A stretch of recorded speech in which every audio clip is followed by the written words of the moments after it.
This is going to be episode 2 of the beginners series that I'm doing.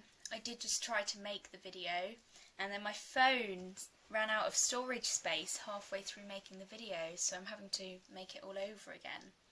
So my previous video was about my kind of top 5 YouTube channels that I would recommend to beginners.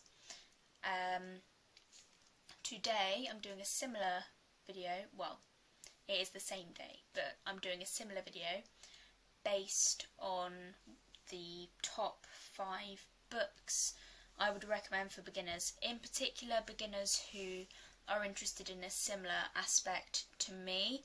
I will first of all talk about some general books, and then once I've spoken about the more general books, which will be useful to all beginners, I will go into only 2 books which are more specific to my practice. However, you can take from them because they have useful information, for example about the elements or centering yourself. However, they are more specific to my route that I ran along. However, you may find them interesting anyway. But without further ado, I shall begin. So the first book I would like to show you is The Wicker Bible by Anne-Marie Gallagher. Here it is. And yeah, I shall just kind of go through the contents of the book because it's very useful and I would recommend it to all beginners. I personally don't take everything from the book. I don't take everything from all of the books I read. I take kind of snippets, as it were, but I don't take from the whole book, simply because I'm not going to incorporate every single thing into my practice. There's so much within Wicca and paganism, enough to fill your practice. You don't need to take everything. If you did, you probably wouldn't have time to do anything else. Work on the things that sit right most with you. I mean, obviously if you want to do everything, go ahead. However, it can be very time consuming a lot of the time if you're trying to do everything. So for me personally, I focus on a few select things that I'm particularly interested in and spring my practice from there. But without further ado, I shall tell you about the different sections of the book. Of course, it introduces the book first of all in the section which is actually called the introduction. And then after that, there's a section called What is Wicca? It's kind of a brief outline of it all, telling you a little bit about it. It then tells you about the 8 Sabbats. Now, the 8 Sabbats are the festivals or celebrations on the pagan wheel of the year. And, of course, that includes things such as the equinoxes, the solstices, and, of course, the other festivals as well. There's 8 festivals overall. And, yeah, it's quite a brief outline of them, but nevertheless it is informative. It then talks about the 5 sacred elements. Now, that chapter particularly I found to be very useful, the chapter about the 5 sacred elements. It tells you some very good information about all of them: earth, air, fire, water and spirit, so I would strongly recommend that chapter to you. Paths and traditions. Now, in that chapter she tells you about different paths and traditions within Wicca. So she talks about Dianic Wicca, Gardnerian Wicca, Fairy Wicca, all sorts of different paths and traditions, and just brief kind of outlines of them, so you could look at them and kind of think, oh, that kind of sounds like I'm interested in it, I might look it up a bit more. Or you might just want to follow what she's put in the book. But it's quite a good chapter because it gives you other options to explore. It then has a chapter on the gods and goddesses. Now she talks about gods and goddesses from all over the world. Native American, Celtic, Norse, Roman, Greek, African, Chinese, Indian, Australian, all sorts, all over the world. She talks about gods and goddesses from a multitude of places.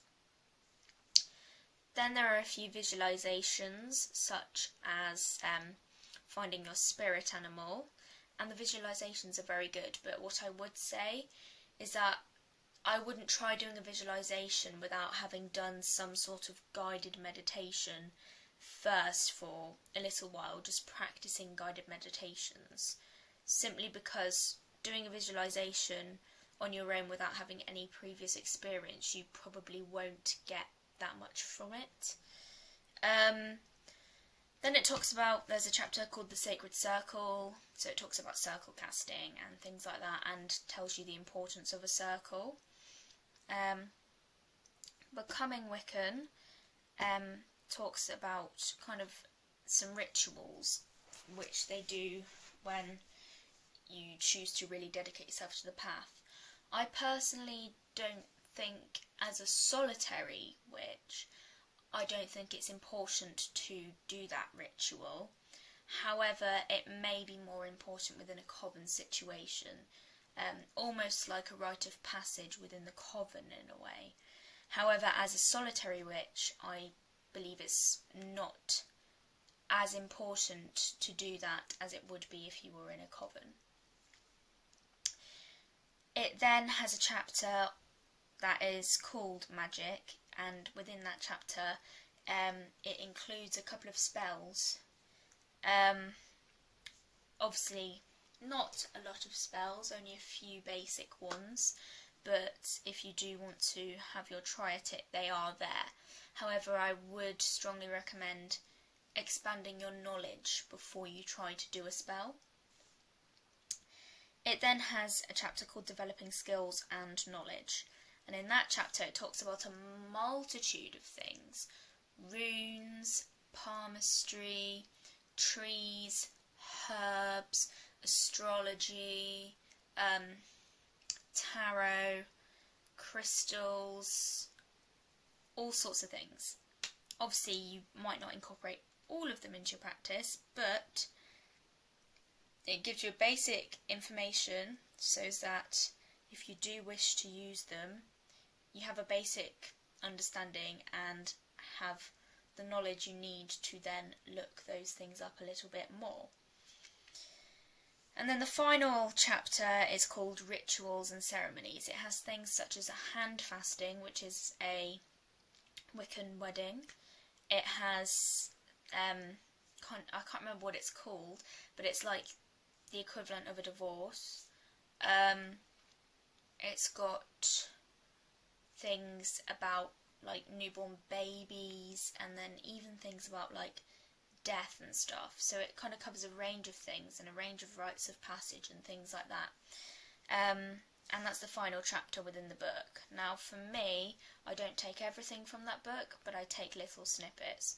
But it is a very useful source, and it was actually the first book that I referred to when I started looking paganism up. Sorry, I'm just moving something out of the way. I got pins and needles in my leg.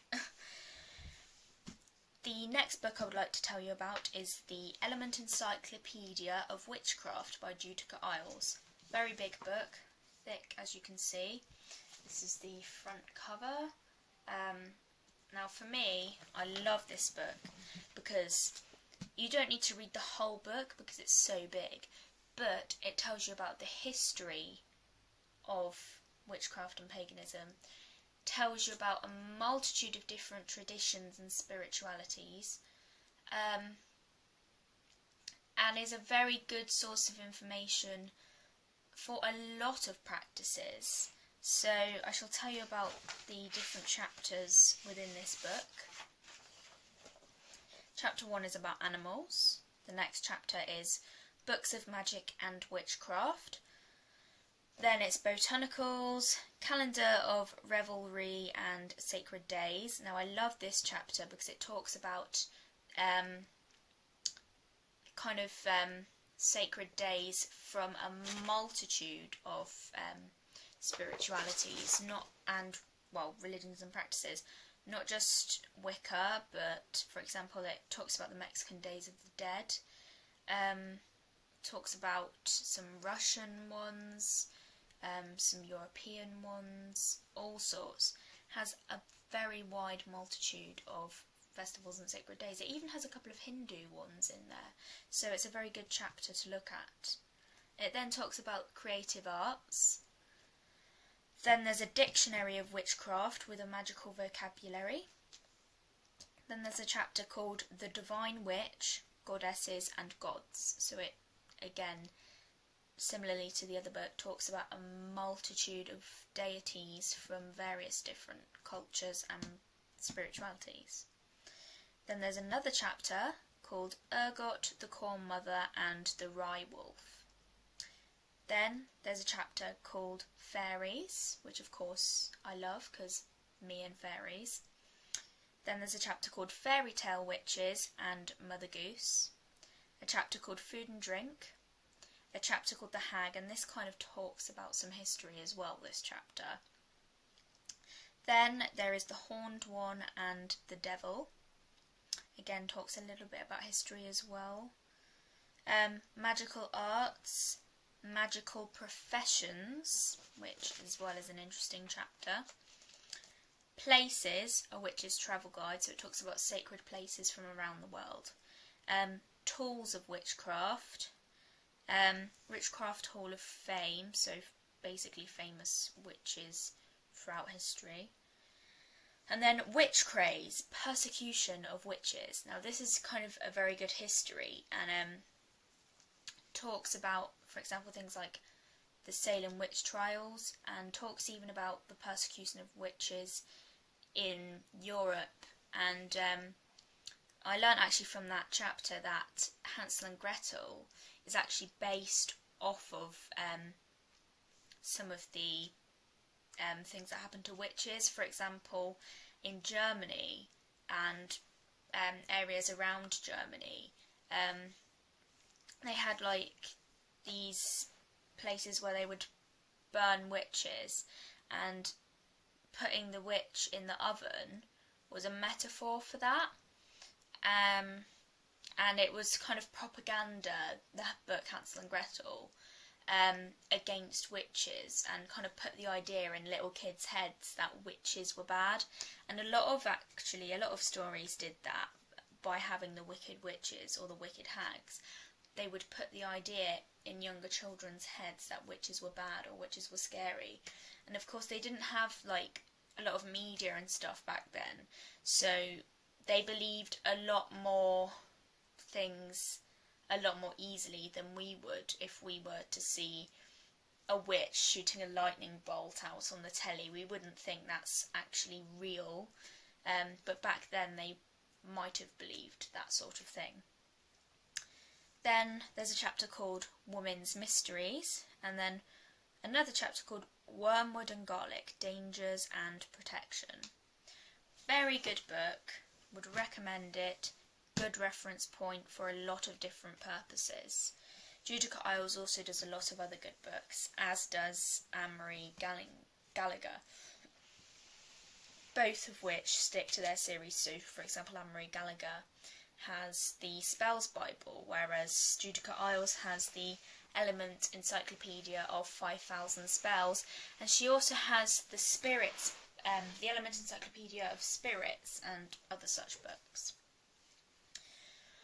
I would recommend to all beginners to have a book that talks about the Wheel of the Year and is just about the Wheel of the Year, simply because a lot of the general books don't go into a lot of detail on that topic, and so it can be hard to understand or know what to do on those days.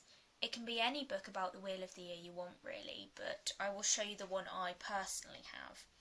The one I have is called The Earth's Cycle of Celebration by Glennie Kindred. It It's a very good book, handwritten, hand illustrated, and it really does give some very good and easy to understand information about the Wheel of the Year. So I would recommend getting some sort of book that tells you about the Wheel of the Year in more detail. The next book I would recommend to you is the Fairy Bible by Teresa Morley. Morley, not Morley, sorry, I said that wrong. The Fairy Bible talks about the festivals. It also talks about the elements in great detail, so very good for that. It talks about the realms of the fairies, and then it tells you about all different types of fairies and has meditations, visualizations and other such things to help you connect with the fairies. Very good book, particularly if you're wanting to follow the fairy tradition. If you don't want to follow the fairy tradition, it may be interesting just as a read anyway. However, for me personally, I found it to enrich my practice quite a great deal. Finally, for me personally, when I am doing my practice, I will do meditations, I will do rituals, occasionally I will do spells, but spells I do less often. All three of these things, however, I base around meditative practices and almost meditate as I do them. And I believe meditation as well itself is a very important tool within spirituality. And for this reason, when I was a beginner, I had the Meditation Bible. It gives you a lot of good skills and also helps you kind of handle things that aren't spiritual. But I think that the Meditation Bible is a very good tool to help you to gain focus within your own spirituality, as well as to make spells and rituals more powerful. So that's my top 5 books for you. I'm not sure what the next topic's going to be yet, but I hope you enjoy this video and I will see you next time.